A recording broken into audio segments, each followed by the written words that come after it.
New York City is a place of millions of stories. Most are lived out in the open, on busy streets and in crowded subway cars. But some stories unfold in the shadows, unseen. They belong to people who move through the city like ghosts.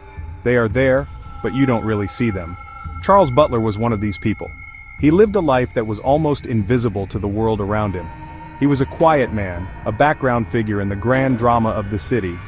No one would have guessed he was capable of an act that would shatter this anonymity.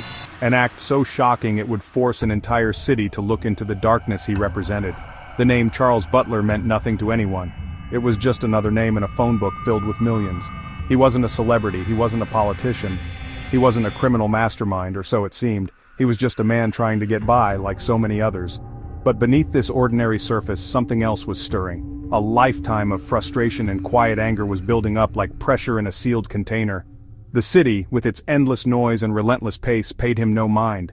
It had no idea that this quiet man was walking a tightrope over a deep, dark chasm of desperation. It was a chasm he was about to fall into, taking someone else with him.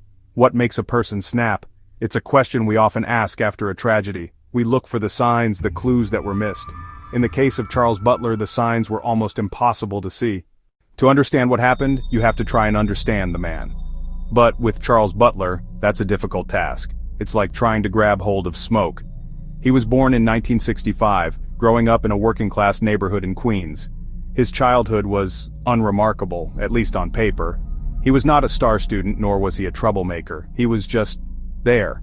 Teachers from his old school barely remembered him.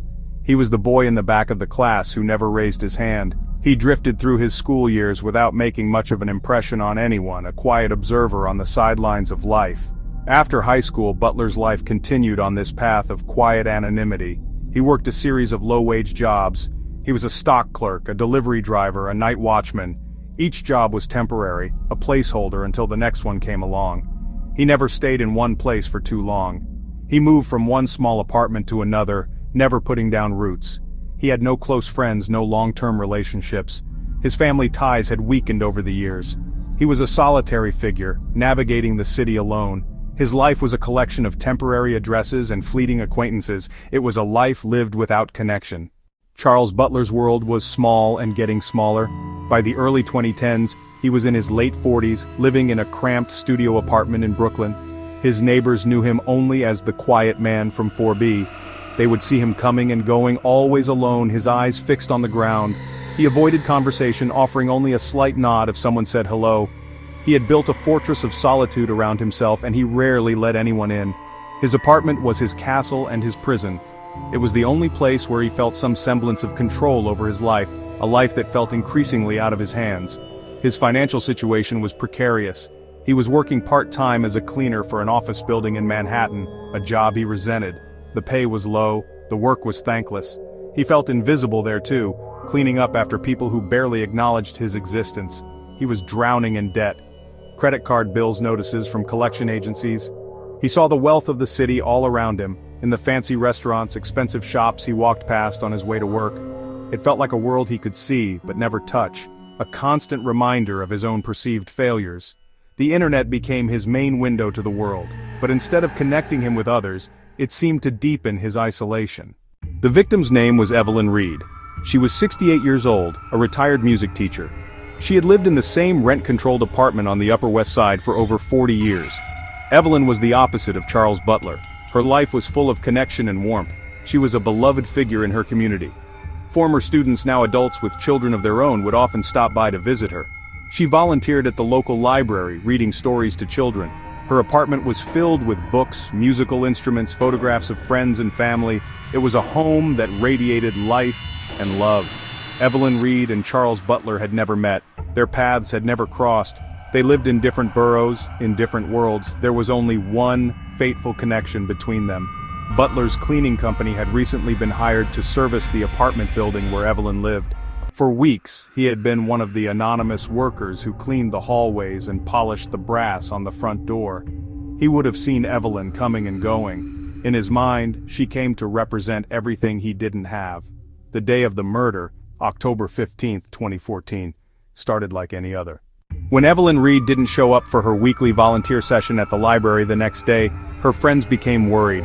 It was completely out of character for her. She was always reliable. She was always punctual. They called her apartment, but there was no answer. After several more unanswered calls, a concerned friend from the building used a spare key to check on her. The moment she opened the door, she knew something was terribly wrong. The apartment, usually so neat and full of life, was in disarray.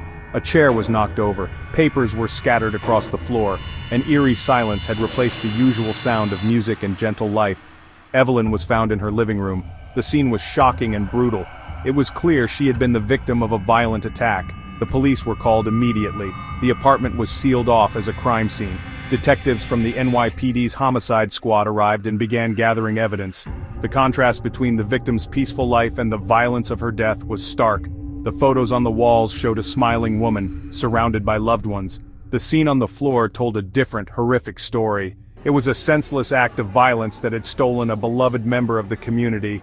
The initial investigation was difficult. There were no obvious signs of forced entry.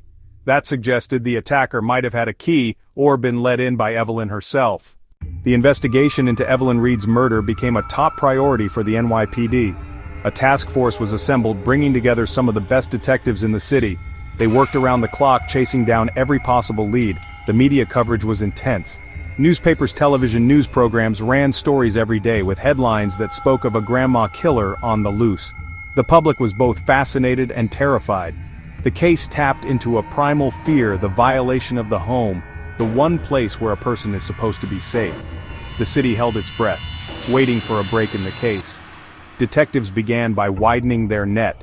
If the killer wasn't someone from Evelyn's inner circle, then it had to be a stranger.